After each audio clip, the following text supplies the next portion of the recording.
ನ್ಯೂಸ್8 ಕನ್ನಡ ಸುದ್ದಿ ಸಂಚಯಕ್ಕೆ ಸ್ವಾಗತ. ಇಂದಿನ ಪ್ರಮುಖ ಸುದ್ದಿಗಳು.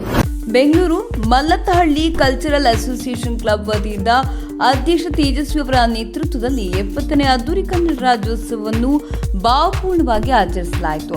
ಮಾನ್ಯ ಕೃಷಿ ಸಚಿವರಾದ ಚೆಲುವರಾಯಸ್ವಾಮಿ ಹಾಗೂ ಯಶವಂತಪುರ ವಿಧಾನಸಭಾ ಕ್ಷೇತ್ರದ ಶಾಸಕರಾದ ಎಸ್.ಟಿ. ಸೋಮಶೇಖರ್ ಗೌಡ ಅವರು ದೀಪ ಬೆಳಗುವ ಮೂಲಕ ಕಾರ್ಯಕ್ರಮಕ್ಕೆ ಅಧಿಕೃತ ಚಾಲನೆ ನೀಡಿದರು. ನಂತರ ಅವರು ಫ್ಯಾಮಿಲಿ ಕ್ಲಬ್ ಅನ್ನು ಟೇಪ್ ಕತ್ತರಿಸುವ ಮೂಲಕ ಉದ್ಘಾಟಿಸಿದರು. ಕಾರ್ಯಕ್ರಮದ ಅಂಗವಾಗಿ ಮನರಂಜನೆಯ ರಸಮಂಜರಿ ಕಾರ್ಯಕ್ರಮ ಮತ್ತು ಮುಖ್ಯ ಅತಿಥಿಗಳಿಗೆ ಸನ್ಮಾನ ಸಮಾರಂಭವನ್ನು ಆಯೋಜಿಸಲಾಗಿತ್ತು.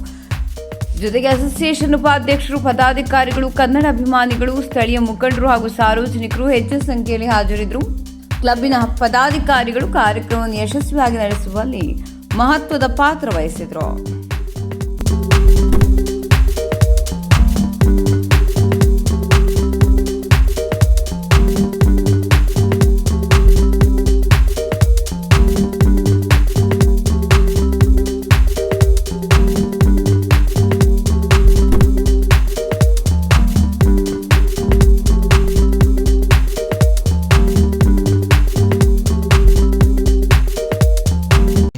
ಎಲ್ಲ ನನ್ನ ಆತ್ಮೀಯ ಸ್ನೇಹಿತರುಗಳು, ಇದರಲ್ಲಿ ಈ ಭಾಗದ ಬಡಾವಣೆಯ ಎಲ್ಲರೂ ಇದ್ದೀರ.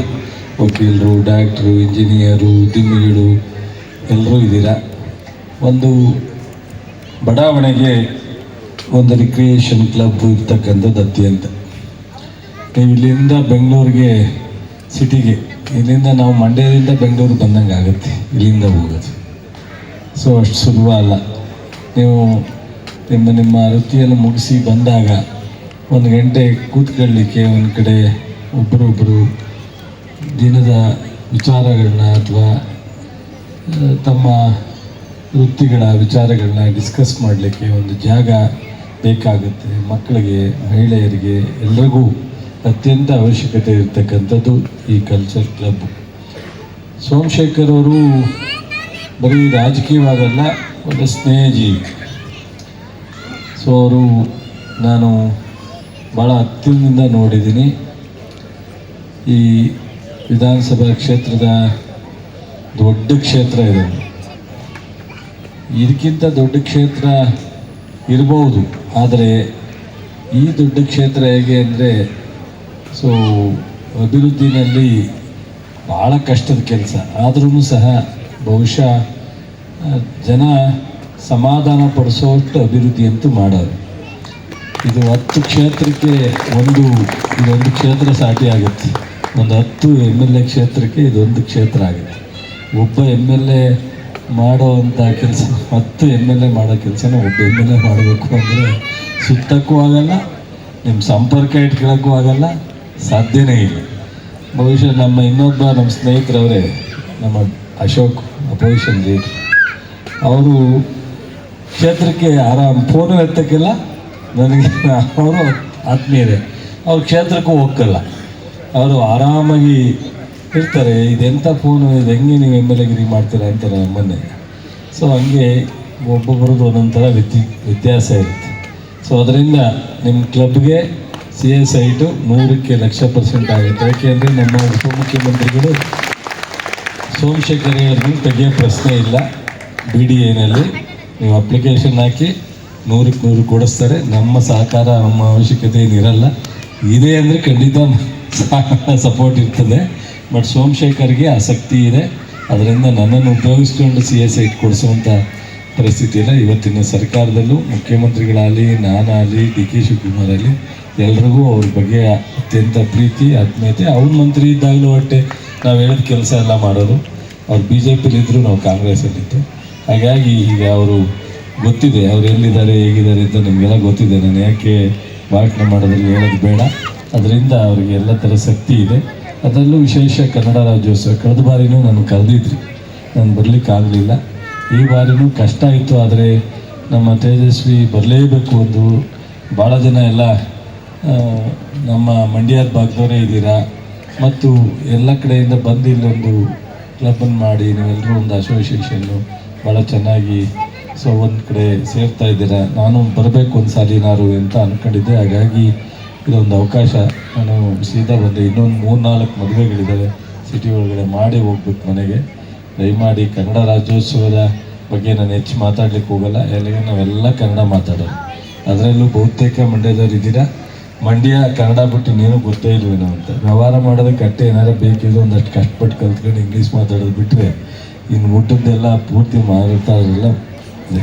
ನಮ್ಮ ಈ ನಾನು ಅಮೇರಿಕಾದಲ್ಲಿ ಹೋದ್ರೂ ನಮ್ಮ ಭಾಗದ ಹುಡುಗರೆಲ್ಲ ಅವರಿಗೆ ಪೂರ್ತಿ ಕನ್ನಡ ಬಿಟ್ಟು ಏನೂ ಮಾತಾಡೋದೇ ಇಲ್ಲ. ಅವರಲ್ಲಿ ಅವರವ್ರ ಸ್ನೇಹಿತರು ಸೇರ್ಕೊಂಡಾಗಲೂ ಕನ್ನಡ ಮಾತಾಡೋದು. ಹಾಗಾಗಿ ಕನ್ನಡದ ಬಗ್ಗೆ ಅಭಿಮಾನ ಆಗಲಿ, ಕನ್ನಡದ ಬಗ್ಗೆ ನಮಗೆ ವಿಶ್ವಾಸ ಆಗಲಿ, ಪ್ರೀತಿ ಆಗಲಿ, ಅದ್ರ ಬಗ್ಗೆ ನಾವು ಹೆಚ್ಚು ಇದು ಮಾಡ್ಕೊಳ್ಳೋವಂಥದ್ದಿಲ್ಲ. ನಮ್ಮೆಲ್ರಿಗೂ ಅದು ಹುಡ್ತಾನೆ ಬಂದಿದೆ, ನಮ್ಮ ಕೊನೆಯವರೆಗೂ ಅದೇ ಇರುತ್ತೆ.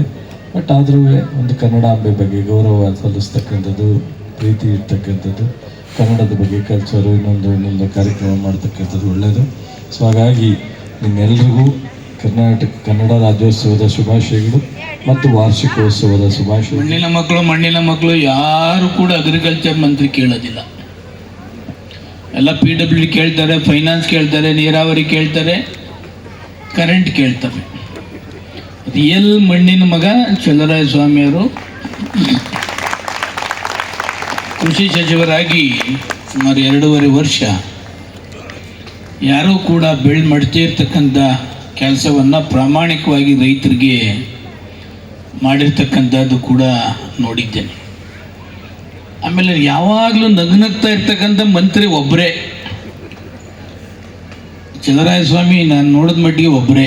ಇನ್ನು ಯಾವ್ದಾರ ಮಂತ್ರಿಗಳ ಮುಖದಲ್ಲಿ ನಗುಮುಖ ನೋಡಿದ್ದೀರಾ? ನಗುಮುಖನೂ ಇಲ್ಲ, ಏನೂ ಇಲ್ಲ. ಎಲ್ಲ ಸಪ್ಪೆ ಮೊರೆ ಹಾಕೋ ಕುಂತಿರ್ತಾರೆ ಎಲ್ಲ. ಅಲ್ಲಿಂದ ಎಷ್ಟೇ ಕಾರ್ಯ ಇದ್ದರೂ ಕೂಡ ನಿಮ್ಮ ಪ್ರೀತಿ ವಿಶ್ವಾಸಕ್ಕೆ ಅವರು ಬಂದಿದ್ದಾರೆ. ಇವತ್ತು ಶನಿವಾರ ಬೇರೆ ಸಿಕ್ಕಾಬಿಟ್ಟೆ ಮದುವೆಗಳು, ಕಾರ್ಯಕ್ರಮಗಳು. ಮಲ್ಲತ್ತಳ್ಳಿ ಕ್ಲಬ್ನವರು ಅಧ್ಯಕ್ಷರು ಮತ್ತು ಪದಾಧಿಕಾರಿಗಳು ಚಲರಾಯ ಸ್ವಾಮಿಗಳೇ ಭಾಳ ಕಮಿಟ್ಮೆಂಟ್ ಇದೆ.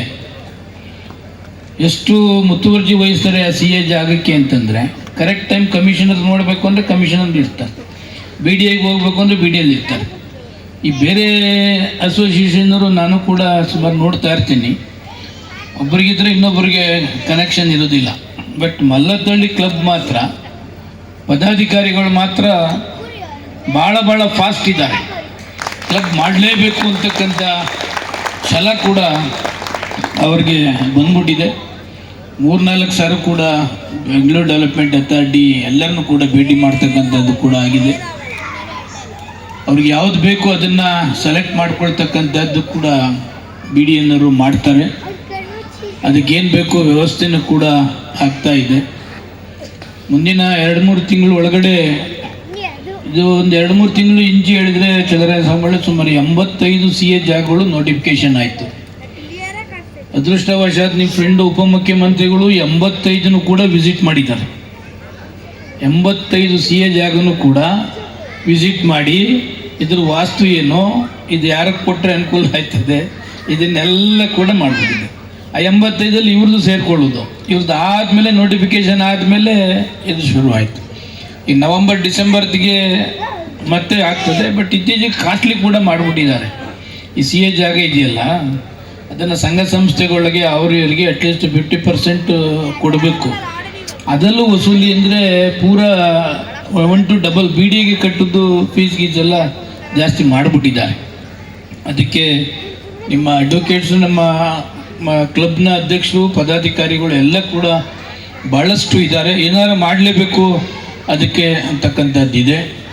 ಅದೆಲ್ಲ ಅಂತಸ್ತು ಬಂದು ನೋಟಿಫಿಕೇಷನ್ ಆದಂಥ ಸಮಯದಲ್ಲಿ ನಾವು ಚಲರಾಯ ಸ್ವಾಮಿಗಳಿಗೆ ನಾನು ಬರ್ತೀನಿ, ಒಟ್ಟಿಗೆ ಭೇಟಿ ಆಗೋಣ. ಅವ್ರನ್ನ ಜೊತೆ ಮಾಡಿ ಉಪಮುಖ್ಯಮಂತ್ರಿಗಳಿಗೆ ಕರ್ಕೊಂಡು ಹೋಗಿ ಅವರಿಗೆ ಮತ್ತು ಹ್ಯಾರಿಸ್ಗೆ ಇಮ್ಮಿಡಿಯೇಟಾಗಿ ಹೇಳಿದ್ರೆ ಅದು 100% ಕೆಲಸ ಕೂಡ ಆಗ್ತದೆ ಅಂತಕ್ಕಂಥದ್ದನ್ನು ಈ ಸಂದರ್ಭದಲ್ಲಿ ಹೇಳಿ, ನಾನು ಒಂದು ವಿಶ್ವೇಶ್ವರಯ್ಯ ಬಡಾವಣೆಯಲ್ಲಿ ಚಲರಾಯ ಸ್ವಾಮಿ 1 ರಿಂದ 9 ವಿಶ್ವೇಶ್ವರಯ್ಯ ಬಡಾವಣೆ ಅಲ್ಲಿ ಸುಮಾರು 1.25 ಎಕರೆ ಕೊಡಿಸ್ತೇನೆ ನಾನೇ. 1.5 ಎಕರೆನ ಅಲ್ಲಿ DS ಗೌಡ ಅಂತ ಸೇರ್ಕೊಬಿಟ್ಟಾರೆ. ಅವನದೇ ಚಕ್ರಾಧಿಪತ್ಯ, ಇನ್ಯಾರು ಸೇರಿಸೋದೇ ಇಲ್ಲ. 1 ರಿಂದ 9 ಯಾರನ್ನೂ ಇಲ್ಲ. ಅವನ ಚೇಲಾಗಳು ಒಂದು 10-15 ಜನ ಅವರೇ ಕ್ಲಬ್ ಮೆಂಬರ್ಸು, ಕ್ಲಬ್ ಡೈರೆಕ್ಟರ್ಸು ಅವರೇ, ಇನ್ನು ಬೇರೆ ಯಾರೂ ಇಲ್ಲ. ಆದರೆ ಇಲ್ಲಿ ಆ ಥರ ಆಗೋದಿಲ್ಲ. ಭಾಳಷ್ಟು ಆ್ಯಕ್ಟಿವ್ ಇದ್ದಾರೆ, ಎಲ್ಲ ಇದ್ದಾರೆ. ಎಲ್ಲರನ್ನ ವಿಶ್ವಾಸಕ್ಕೆ ತೆಗೆದುಕೊಂಡು ಒಂದು ಸ್ವಂತ ಜಾಗ ಮಾಡಬೇಕು ಅಂತಕ್ಕಂಥ ಉದ್ದೇಶ ತಾವೇನಿದ್ದೀರಿ ಅದು 100% ಈಡೇರ್ತದೆ ಅಂತಕ್ಕಂಥದ್ದನ್ನು ಈ ಸಂದರ್ಭದಲ್ಲಿ ಹೇಳಿ, ತಮಗೆಲ್ಲ ನಮ್ಮ ಅನಿಲ್ ಕುಮಾರ್ ಪರಿಚಯ ಇದೆ, ನಮ್ಮ ಆತ್ಮೀಯರು. ಮುಂದೆ ಫೆಬ್ರವರಿ ಮಾರ್ಚ್ಗೆ ತಮ್ಮ ಮುಂದೆ ಬಂದು ಅವರು ನಿಲ್ತಾರೆ. ನಿಮಗೆಲ್ಲ ಸಂಪೂರ್ಣ ಸಹಕಾರವನ್ನು ಕೂಡ ಕೊಡ್ತಾರೆ. ತಮ್ಮೆಲ್ಲರ ಸಹಕಾರ ನಮ್ಮ ಅನಿಲ್ ಕುಮಾರ್ ಮೇಲೆ ಇರಲಿ, ವಿಶ್ವಾಸ ಇರಲಿ ಅಂತೇಳಿ ಹೇಳಿ, ನಮ್ಮ ಚಿಲ್ಲರೆ ಸ್ವಾಮಿಗಳು ನಮ್ಮ ಕಮಿಟಿಲಿ ಇದ್ದಾರೆ. ಕಮಿಟಿ ಅಂತಂದರೆ ಈ ಸಹಕಾರ ರತ್ನ ಏನು ಕೊಡ್ತೀವಿ ಅದಕ್ಕೆ ಯಾರು ಸಹಕಾರ ಸಚಿವರು ಪ್ಲಸ್ ಅಗ್ರಿಕಲ್ಚರ್ ಸಚಿವರು, ಅದಕ್ಕೆ ಕಮಿಟಿ ಇಬ್ಬರೇ ಮಂತ್ರಿಗಳು, ಬೇರೆ ಎಲ್ಲ ಆಫೀಸರ್ಸ್ ಇರ್ತಾರೆ. ಮುಖ್ಯಮಂತ್ರಿಗಳು ಮೊದಲನೇ ಬಾರಿಗೆ ಸಹಕಾರ ಸಚಿವರಾದ್ದರಿಂದ ನಿನ್ನೆ ತಾನೇ ಸುಮಾರು 78 ಕರ್ನಾಟಕ ರಾಜ್ಯಾದ್ಯಂತ ಸಹಕಾರಿಗಳಿಗೆ ಸಹಕಾರ ರತ್ನ ಮತ್ತು ಇನ್ನಿತರ ಬೆಸ್ಟ್ ಕೋಆಪರೇಟರ್, ಬೆಸ್ಟ್ ಸೊಸೈಟಿ ಇದೆಲ್ಲ ಕೊಟ್ಟರು ಕೂಡ. ಆ 78 ಜನ ಸಹಕಾರ ರತ್ನದಲ್ಲಿ ನಮ್ಮ ಕ್ಷೇತ್ರದ ಸುಮಾ ಜನಾರ್ದನರವರು ಒಬ್ಬರೇ ಲೀಡಿ. ಯಾರು ಕರ್ನಾಟಕದಿಂದ ಯಾರೂ ಕೂಡ ಬಹುಶಃ ರೆಕಮೆಂಡ್ ಮಾಡಲಿಲ್ಲ ಅಂತ ಕಾಣ್ತದೆ. ಅದು ಚಿಲ್ಲರೆ ಸ್ವಾಮಿ ನೋಡಿರ್ತಾರೆ, ಯಾರೋ ಸುಮಾ ಜನಾರ್ದನ್ ಯಾರೋ ಒಕ್ಕಲಿಗರು ಇರಬೇಕು ಹಾಕಿ ಅಂತ ಕ್ಲಿಯರ್ ಮಾಡಿ ನನಗೆ ಮುಖ್ಯಮಂತ್ರಿಗಳಿಗೆ ಹೇಳಿ ಮಾಡಿಬಿಟ್ಟಿದ್ದಾರೆ.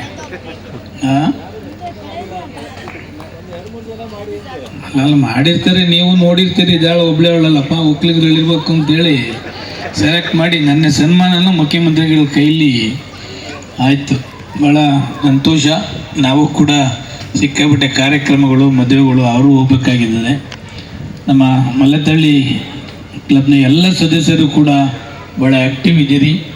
ಒಂದು ಒಳ್ಳೆಯ ಕಟ್ಟಡವನ್ನು ಕಟ್ಟುವ ಮುಖಾಂತರ ಒಂದು ಜಾಗ ಮತ್ತು ಕಟ್ಟಡ ಸಂಪೂರ್ಣ ನಮ್ಮ ಕ್ಷೇತ್ರದಲ್ಲಿ ನಿಮಗೇನು ಸಹಕಾರ ಬೇಕೋ ಅದನ್ನು 100% ನಾನು ನಿಮಗೆಲ್ಲ ಕೂಡ ಸಹಕಾರ ನಿಮ್ಮ ಜೊತೆಯಲ್ಲಿ ಇರ್ತೀನಿ ಅಂತಕ್ಕಂಥದ್ದನ್ನು ಹೇಳಿ ಮತ್ತೊಮ್ಮೆ ಕನ್ನಡ ರಾಜ್ಯೋತ್ಸವದ ಶುಭಾಶಯಗಳು.